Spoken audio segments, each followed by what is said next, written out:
Hello student, I am Chandrika Kumari from Modern Wisdom Senior Secondary School Vinmar। हमारा first lesson complete हो गया है। आज हम करेंगे सेकंड लेसन। सेकंड लेसन है the noblest deed. The noblest deed means होता है शानदार काम।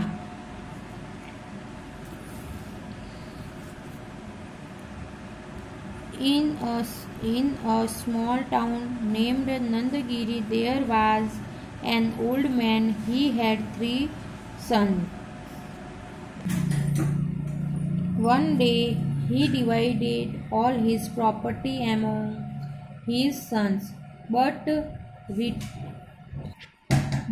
retained a gold chain and a costly ring. He said to his sons, I give you a 3 months' time. Whoever of you performs the noblest of deeds will get this gold chain and this costly ring. All the sons walked away. कि एक नंदगिरी नाम के एक छोटे से गांव में नंदगिरी नाम का एक छोटा सा गांव था। वहाँ एक बुढ़ा व्यक्ति रहता था। वहाँ कौन रहता था? एक बुढ़ा व्यक्ति रहता था। He had 3 sons. उसके 3 लड़के थे।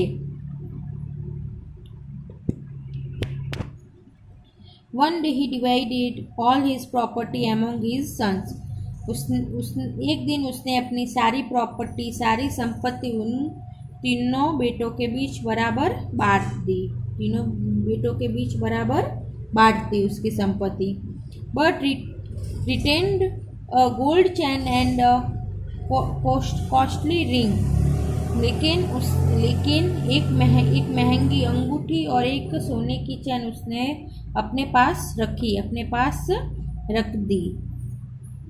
He said to his sons, I give you a 3 months' time.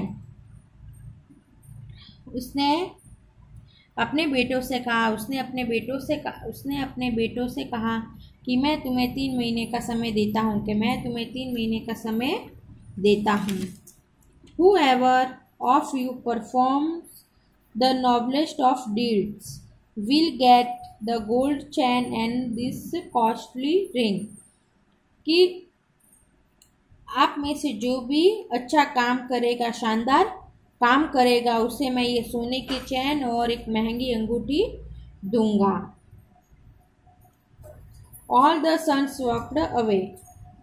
सभी बेटे चले गए। After 3 months, all the 3 sons returned to the old man. 3 महीनों के बाद तीनों बेटे बूढ़े आदमी के पास लौट आए। 3 महीनों बाद तीनों बेटे बूढ़े आदमी के पास लौट आए। The old man asked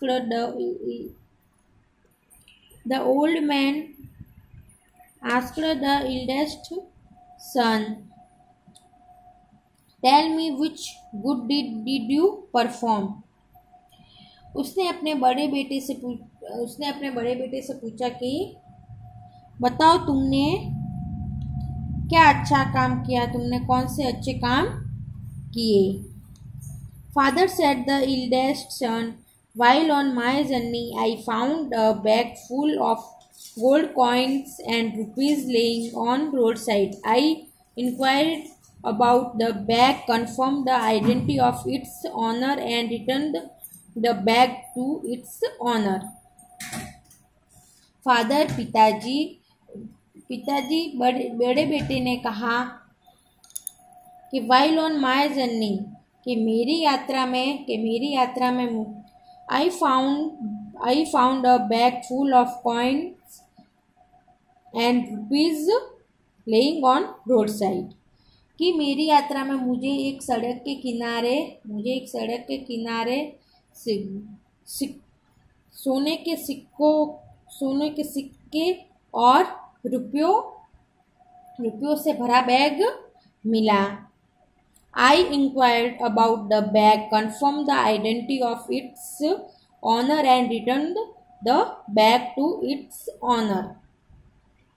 मैंने बैग के बारे में पूछताछ की, मैंने बैग के बारे में पूछा और उसके मालिक की पहचान करके, मतलब उसके सही मालिक की पहचान करके उसे वह बैग लौटा दिया। ये था अपन का सेकंड लेसन, जो आधा हमने आज कर दिया है, आधा हम आगे करेंगे। तो आपको इसमें होमवर्क करना है वर्ड मीनिंग। आपको इसकी वर्ड मीनिंग होमवर्क में करनी है। जितना अपन ने लेसन पढ़ा है ना, उतनी वर्ड मीनिंग आपको करनी है। मैं आपको बता देती हूँ आपको कौन कौन से। आपको सबसे पहले लेसन नंबर 2 लिखना है। फिर लेसन का नाम लिखना है द नॉबलेस्ट डीड। फिर आपको वर्ड मीनिंग करनी है, आपको ये वर्ड मीनिंग करनी है।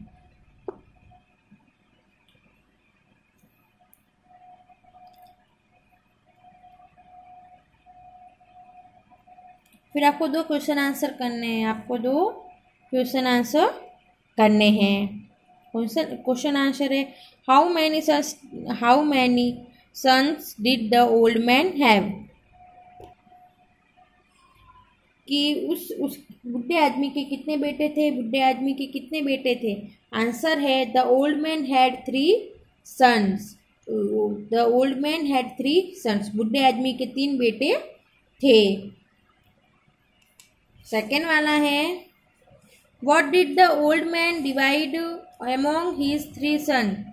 मतलब बुढ़े आदमी ने अपने तीनों बेटों में क्या बांटा। The old man divided all his property among his 3 sons. तो आंसर है the old man divided all his property among his 3 sons. कि बुढ़े व्यक्ति ने अपनी सारी प्रॉपर्टी, सारी संपत्ति अपने तीनों बेटों में बांट दी। The old man divided all his property among. कि what did the old man divide among his 3 sons. कि बुढ़े एक व्यक्ति ने अपने तीनों बेटों में क्या विभाजित किया, कि क्या बांटा। तो the old man divided all his property among his 3 sons. के बुढ़े व्यक्ति ने अपनी सारी प्रॉपर्टी, सारी संपत्ति अपने तीनों बेटों में बांट दी। ये आपका होमवर्क है आज का, आपको ये अपनी कॉपी में करना है। सबसे पहले आपको लेसन नंबर 2 लिखना है, फिर लेसन का नाम लिखना है, फिर आपको ये वर्ड मीनिंग करनी है।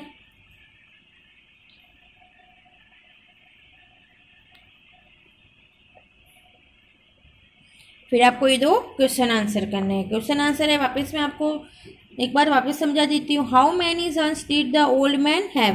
तो द आंसर है the old man had 3 sons.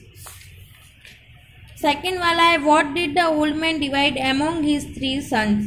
तो आंसर है the old man divided all his property among his 3 sons.